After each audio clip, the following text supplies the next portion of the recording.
First contact and ultimatum. The quantum detection array on Luna Base picked up the anomaly first. Dr. Sarah Chen was reviewing routine data when her screens lit up with readings that defied conventional physics. A massive object had just decelerated from faster-than-light travel, materializing at the edge of the solar system. "Director Walsh, you need to see this," she called, hands trembling as she enhanced the sensor data. The massive vessel, nearly the size of Manhattan, had emerged from what appeared to be a localized distortion in space-time. Within hours, every major observatory on Earth confirmed the presence of the alien ship. The vessel's approach was deliberate, unhurried, radiating an aura of absolute authority. As it passed Jupiter's orbit, it broadcast a message in perfect English, French, Mandarin, and a dozen other Earth languages simultaneously. "People of Earth, you are hereby notified of your obligation to the galactic hegemony. Your world has been identified as resource-rich in critical elements necessary for continued galactic stability. You will prepare an annual tribute of 10,000 metric tons of rare Earth elements, beginning with the next solar revolution of your world. Compliance is mandatory. Resistance is inadvisable." The message repeated on all frequencies, accompanied by detailed specifications for the required materials. The hegemony vessel took up a position in high Earth orbit, its presence an unmistakable reminder of humanity's newfound status. In an emergency session of the United Nations Security Council, Admiral James Rodriguez stood before the assembled representatives. His expression was grim as surveillance footage played behind him, showing the alien vessel's smooth obsidian surface reflecting Earth's light. "Their technology is centuries ahead of ours," he stated flatly. "Initial scans suggest energy readings that make our most powerful nuclear reactors look like birthday candles. Traditional military response would be suicide." Chinese Ambassador Liu Wei leaned forward. "Then you suggest we submit, become vassals to these cosmic landlords?" "No." Rodriguez's response was immediate. "I suggest we make them think we're submitting, while we prepare." The room erupted in whispers. British Prime Minister Eleanor Hayes raised her hand for silence.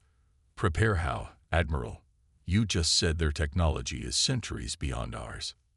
Rodriguez smiled for the first time. "They're advanced, yes, but they're also arrogant. Did you notice?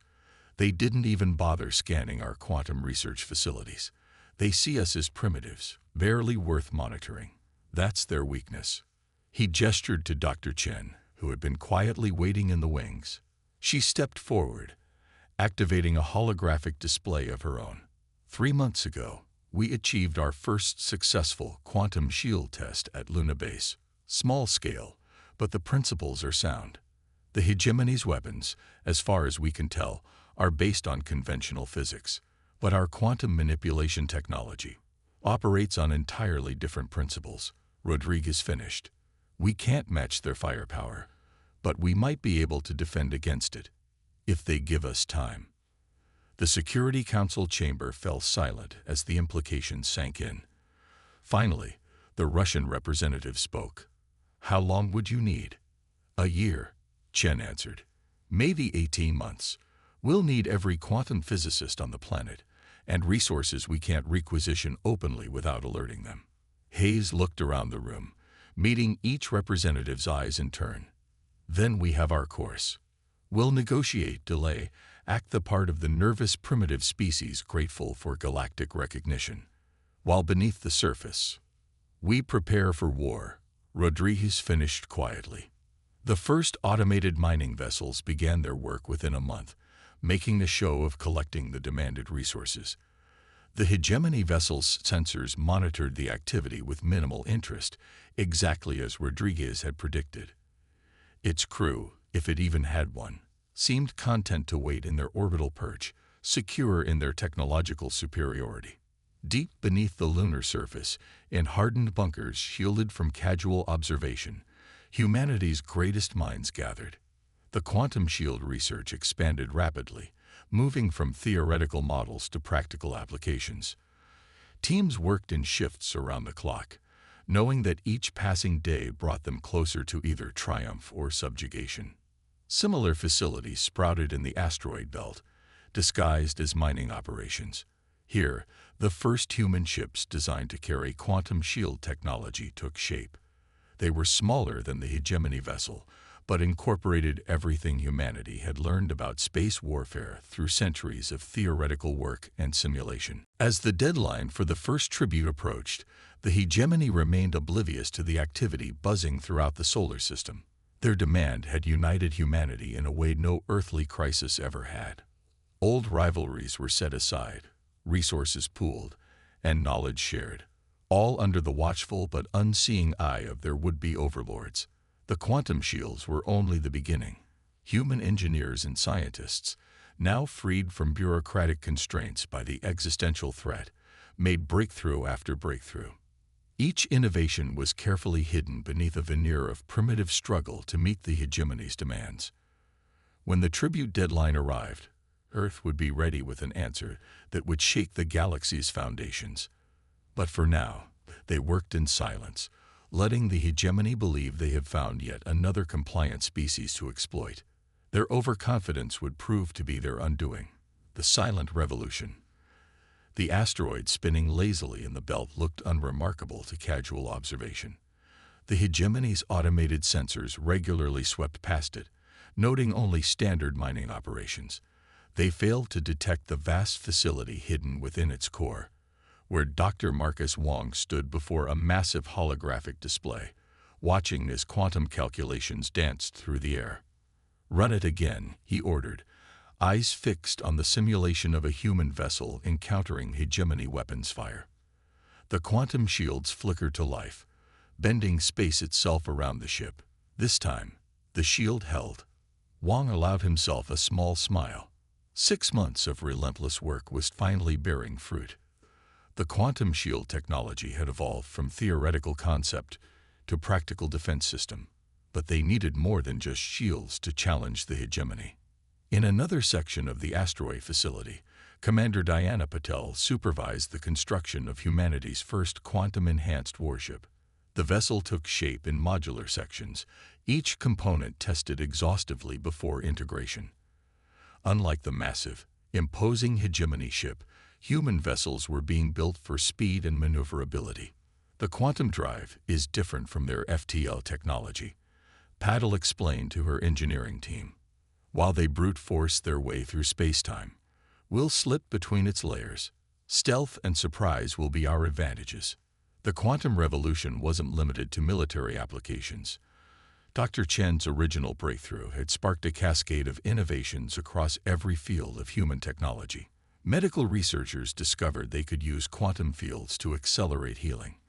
Agricultural scientists found ways to increase crop yields by manipulating quantum probability at the cellular level. All of this progress was carefully hidden from the hegemony's watchful eyes. Every advancement was concealed beneath a layer of primitive technology, like a stiletto wrapped in crude cloth. The hegemony vessel maintained its orbital vigil, its crew apparently satisfied with humanity's show of compliance. 9 months into their preparation, humanity faced its first major crisis. A hegemony scout ship, not part of the original delegation, appeared without warning at the edge of the solar system. Admiral Rodriguez ordered all quantum research facilities to initiate emergency camouflage protocols. The scout ship conducted a thorough survey of the system, paying particular attention to the mining operations in the belt. For 3 tense weeks, humanity held its breath. Workers made deliberate mistakes in loading ore.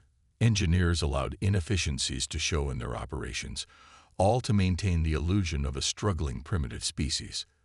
The ruse worked. The scout ship departed, its report noting only that the Earth system was proceeding with tribute collection as required, if somewhat inefficiently. The close call served as both warning and motivation. Security protocols were enhanced, and work accelerated. In the depths of Mars' Valles Marineris, a new facility took shape. Here, quantum technology was being adapted into weapons. Not the crude energy weapons the hegemony favored, but something entirely different. Dr. Yuki Tanaka led the weapons development team, pushing the boundaries of what quantum manipulation could achieve. Traditional weapons are useless against their shields, she explained during a secure briefing. But our quantum disruptors don't attack their ships directly. They unravel the very fabric of space-time around their vessels. No shield can stop an attack that comes from reality itself. The first successful test of a quantum disruptor occurred in a remote section of the Kuiper Belt. A derelict human mining ship was used as the target. When the weapon fired, there was no explosion, no dramatic display of force. Instead, a sphere of distorted space expanded outward from the point of impact. When it cleared, a perfect sphere of the target ship's hull was simply gone, the edges impossibly smooth. As the tribute deadline approached, humanity's preparation entered its final phases. Hidden shipyards throughout the solar system worked at full capacity, producing vessels that represented the perfect fusion of human ingenuity and quantum technology. Each ship was smaller than its hegemony counterparts, but packed with innovations their would-be overlords couldn't begin to imagine. Admiral Rodriguez stood on the bridge of the first completed vessel, the HSS Defiance, during its shakedown cruise in the shadow of Neptune. The ship hummed with power, its quantum systems operating in perfect harmony. As he watched his crew work, Rodriguez reflected on how far they'd come in less than a year. The hegemony had unwittingly sparked a technological revolution that would reshape the galaxy. Humanity had not merely adapted to the challenge, they had transcended it. When the tribute deadline arrived, Earth would reveal just how much they had evolved. In the final weeks before the deadline, the last pieces fell into place. A network of quantum communication relays was established throughout the solar system, allowing Earth's forces to coordinate instantly without relying on conventional signals the hegemony might detect. The fleet of quantum-enhanced ships took up hidden positions, waiting for the signal to strike. The hegemony vessel remained in its orbital perch, unaware that its presence had catalyzed the most rapid advancement of human technology in history. Soon, they would learn that humanity could not be so easily subjugated. The silent revolution was complete. Now came the time for action. Operation Thunderstrike. The day of the tribute arrived with a red dawn over Earth's major cities. The hegemony vessel descended from its high orbit, taking up position above the designated collection point in the Pacific Ocean. Its massive form cast a shadow over the waters below, a dark reminder of humanity's supposed subjugation. Admiral Rodriguez stood on the bridge of the HSS Defiance, hidden in a quantum bubble that rendered his ship invisible to conventional sensors. Similar bubbles concealed 30 other vessels positioned throughout the solar system. He watched the tactical display as the hegemony ship settled into position, its cargo holds opening to receive Earth's tribute. All ships maintain quantum silence, he ordered through the secure quantum comm network. Wait for my signal. His crew worked with quiet efficiency, their months of training evident in every movement. The quantum drive hummed softly, ready to propel them into action at a moment's notice. On the surface, a fleet of primitive human cargo vessels approached the collection point, their holds allegedly full of the demanded rare earth elements. Dr. Chen, now stationed at Luna Base, monitored the quantum sensor network she had helped create. Hegemony vessel is scanning the cargo ships, she reported. Their weapon systems are powered down. They suspect nothing. The first cargo vessel reached the collection point. A beam of light from the hegemony ship began to draw up its contents. Suddenly, alarms blared across the quantum network. Second hegemony vessel detected. Chen's voice was tense but controlled. Emerging from FTL at the system's edge, Rodriguez smiled grimly. They had anticipated this possibility. All ships, execute Protocol Omega. Engage quantum drives. Across the solar system, humanity's hidden fleet burst into action.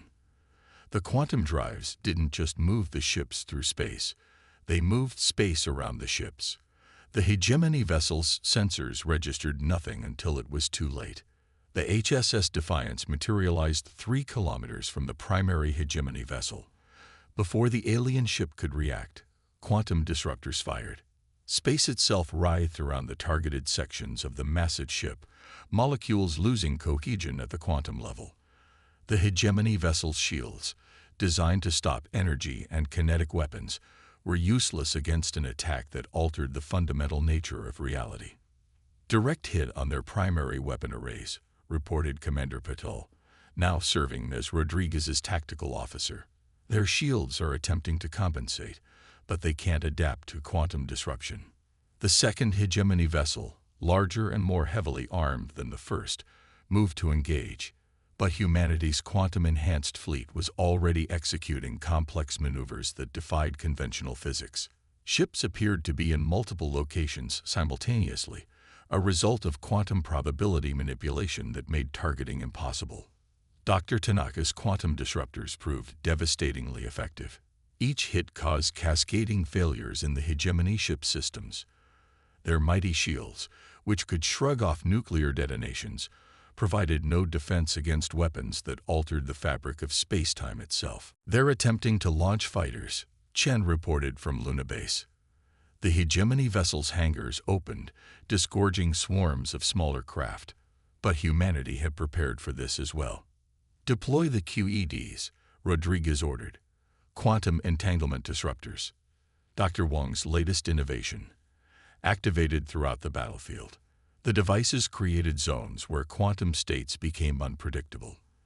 Hegemony fighters, relying on precise quantum calculations for their advanced technology, suddenly found their systems failing. The battle for Earth lasted less than 30 minutes. The primary hegemony vessel, its weapons and propulsion systems compromised by quantum disruption, began to list in orbit. The second vessel, realizing the extent of humanity's technological leap, attempted to retreat. Rodriguez gave the order to let it go. "Let them run," he commanded. "Let them tell the hegemony what happens when they try to subjugate humanity." As the damaged hegemony ship limped away into FTL, its sister vessel hung dead in Earth orbit, a testament to humanity's ingenuity and determination. Rodriguez ordered teams to begin boarding operations. The knowledge they would gain from studying an intact hegemony vessel would prove invaluable in the coming conflict. The aftermath of Operation Thunderstrike brought a new reality into focus. Humanity had not merely defeated a hegemony incursion. They had demonstrated mastery of technologies that fundamentally changed the nature of space warfare. The quantum revolution had given Earth advantages that couldn't be countered by conventional means. In the secure quantum conference that followed, Earth's leaders faced a crucial decision. They could fortify the solar system, using their quantum technology defensively to ensure their independence, or they could take the fight to the hegemony, liberating other subjugated species and reshaping the galaxy's power structure. The choice was clear. Humanity had never been content to merely defend. The quantum fleet would be expanded, new technologies developed. The hegemony had wanted tribute from Earth. Instead, they had awakened a force that would change the galaxy forever. As the captured hegemony vessel was towed to a secure facility in the asteroid belt, Rodriguez received the first reports from deep space quantum probes. The hegemony's empire was vast, but also brittle. Their reliance on conventional technology, their dismissal of primitive species, and their arrogant certainty of their own superiority had left them vulnerable. The next phase would require all of humanity's courage and ingenuity. But as Rodriguez watched teams of scientists and engineers swarming over the captured vessel, he knew that Earth was ready for the challenge ahead. The galaxy was about to learn that humanity would not only resist subjugation, they would reshape the very nature of space warfare itself. The Great Push. 6 months after Operation Thunderstrike, the human quantum fleet arrived at Proxima Centauri, humanity's first push beyond their solar system. What they found exceeded their wildest expectations. The star system was home to a subjugated species, the Arxens, a race of crystalline beings who had been forced to mine their own world's resources for the hegemony. Dr. Sarah Chen, now serving aboard the HSS Defiance as chief quantum scientist, was the first to make contact with the Arxian leadership. "Your victory over the hegemony vessels has reached us," The crystalline beings communicated through quantum-enhanced translators. We have waited centuries for someone to challenge their dominion. The Arctians proved to be masters of crystal-based technology, their innovations complementing humanity's quantum breakthroughs in unexpected ways. Together, they began adapting Archean crystal matrices to enhance the efficiency of human quantum drives and weapons. Admiral Rodriguez established a forward operating base in the Proxima system, using it as a springboard for further expansion. The knowledge gained from the captured hegemony vessel had revealed the locations of dozens of subjugated worlds. Each one represented not just an opportunity to weaken the hegemony, but a chance to gain new allies and technologies. The hegemony's response to humanity's expansion was predictable. They sent a massive fleet to crush the upstart species, but their conventional weapons and tactics were now hopelessly outdated. The combined human-Archean forces used quantum crystal technology to create disruption fields that turned the hegemony's own energy weapons against them. Dr. Marcus Wong made a crucial discovery while studying the hegemony's technology. Their entire infrastructure is built on quantum-insensitive materials, he reported during a strategic briefing. They never developed quantum manipulation because they couldn't detect it. It's not just a tactical advantage. It's a fundamental blind spot in their civilization. This revelation changed the nature of the war. Human ships, now enhanced with Archean crystals, could strike anywhere in hegemony space without warning. The quantum drives allowed them to bypass traditional defenses, appearing inside supposedly secure systems to liberate enslaved populations and destroy military installations. Commander Diana Patel led a daring raid on a hegemony shipyard, using quantum disruptors to precisely remove key components from ships under construction. The ability to surgically dismantle hegemony infrastructure without causing collateral damage earned humanity's supporters even among species that had previously aligned with the oppressors. The hegemony's grip on the galaxy began to crumble. Dr. Yuki Tanaka's quantum weapons team developed new applications that could selectively target hegemony technology while leaving indigenous systems untouched. Liberation became a precise operation rather than a destructive war. But the greatest breakthrough came from an unexpected source. The Volith, a species of energy beings who had been forced to power hegemony installations, revealed the existence of quantum realms they could naturally perceive. Working with Dr. Chen, they helped humanity understand dimensions of quantum physics that had previously been purely theoretical. The hegemony built their empire on three-dimensional thinking, Chen explained to Earth's Leadership Council. But reality has far more layers. The Volith can show us how to access them all. This new understanding led to the development of quantum fold technology. Human ships could now effectively phase through normal space, becoming completely undetectable and immune to conventional weapons. The hegemony's mighty fleets were reduced to firing blindly at enemies they couldn't even perceive. Each liberated world brought new allies and innovations. The Mareth contributed their mastery of biological engineering, helping to create organic quantum hybrid systems. The Zarkaks shared their expertise in planetary-scale engineering, enabling the construction of vast quantum defense networks.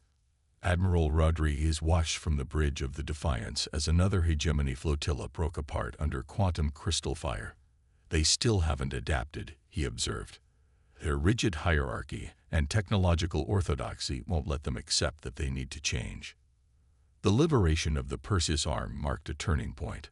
Over 30 species joined the human-led alliance, each contributing their unique perspectives and technologies to the quantum revolution.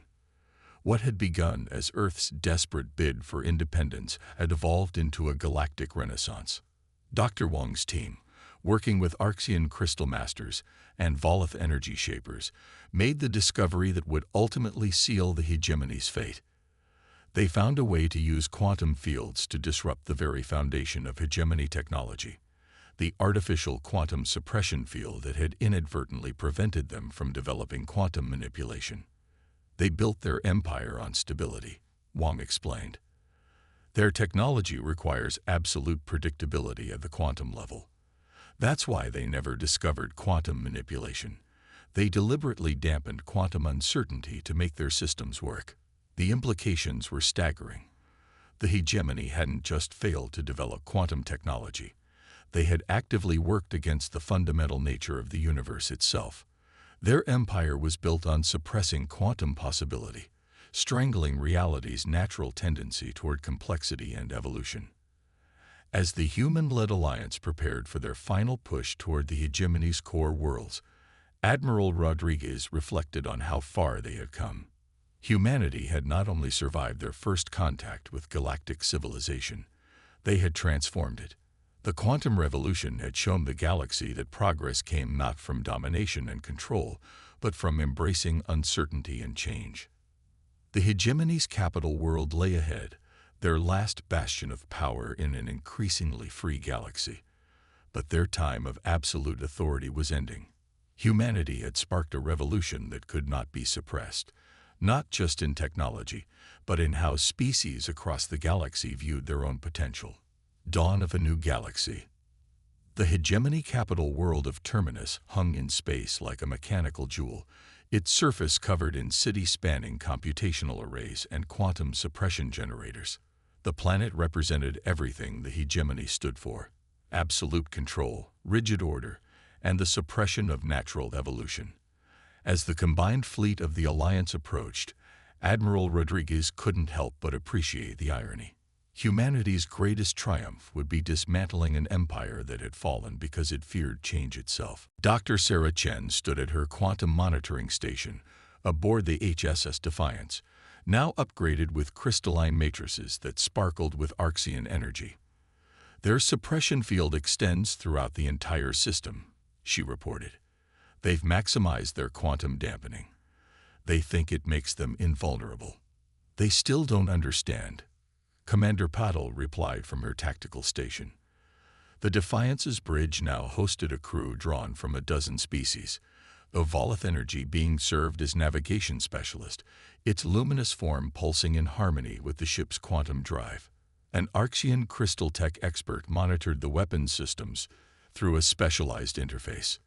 The Alliance fleet represented the ultimate fusion of technologies and perspectives: human quantum manipulation, Archean crystal engineering, Volith energy shaping, and innovations from 30 other species had created ships that could operate on multiple levels of reality simultaneously.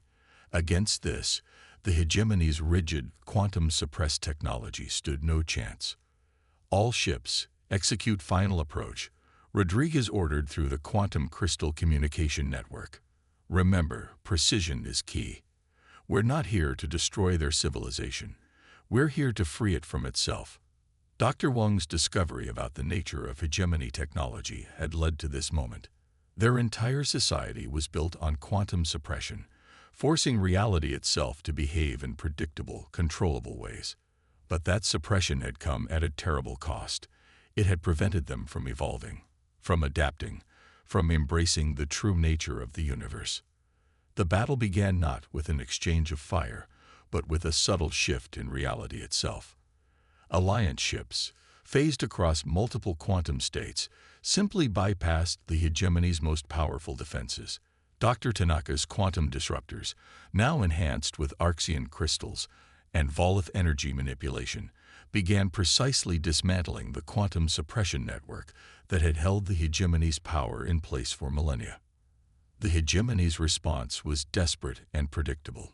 Massive fleets of conventional warships emerged from orbital docks, their weapons blazing with energy that seemed powerful but existed only in normal space. Alliance vessels shifted through quantum states, appearing and disappearing like ghosts, systematically disabling rather than destroying their opponents. Their quantum suppression field is failing, Chen announced, monitoring the cascade of changes spreading across the Terminus system. Natural quantum fluctuations are returning to their space for the first time in thousands of years. The effect was immediate and dramatic. As quantum possibility reasserted itself, hegemony technology began to malfunction. Their rigid, certainty-based systems couldn't handle the complexity of true reality. Ships lost power, defense systems went dark, and their mighty computational arrays began shutting down. But this had been anticipated. Alliance ships carried teams of technical experts from every member species, ready to help the hegemony transition to a new way of existing. This wasn't to be a conquest, but a transformation. The hegemony's ruling council, faced with the total failure of their technology and the undeniable evidence of their civilization's fundamental mistake, surrendered. Their 1,000-year reign had ended not with a devastating war, but with the simple restoration of natural quantum physics to their space. In the days that followed, Rodriguez watched as teams from across the Alliance worked to help hegemony worlds adapt to their new reality. The quantum suppression fields that had stifled their development were replaced with quantum enhancement networks designed by Dr. Wong and his multi-species research team. The rigid hierarchies of control gave way to collaborative councils where all voices could be heard. Most surprisingly, many hegemony scientists, freed from the constraints of quantum suppression, proved eager to explore the new frontiers of possibility. Their expertise in computational systems, combined with quantum manipulation technology, led to breakthroughs that benefited all species. 1 month after the liberation of Terminus, representatives from every known spacefaring species gathered on Earth for the founding of the Galactic Quantum Cooperative.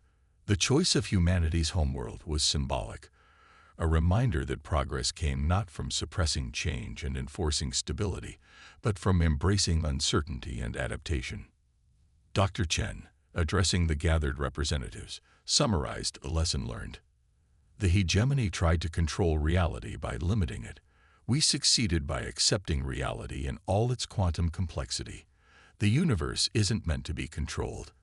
It's meant to be explored, understood, and enhanced. Admiral Rodriguez stood on the observation deck of the Defiance, watching ships from 100 worlds moving through Earth orbit. Each vessel represented a different approach to science and technology, a unique perspective on the universe. Together, they formed something greater than any single species could achieve alone. The quantum revolution had done more than overthrow an empire. It had shown the galaxy a new way forward. Humanity's greatest contribution hadn't been their technology or their military strategy, but their willingness to embrace change, to adapt, and to see possibility where others saw only chaos. As the first quantum fold gates were established, linking distant worlds through the higher dimensions the Volith had helped humanity understand, Rodriguez reflected on how far they had come. The hegemony had demanded tribute from Earth, thinking they had found another primitive species to exploit. Instead, they had sparked a revolution that transformed the galaxy. The age of rigid control was over. The age of quantum possibility had begun.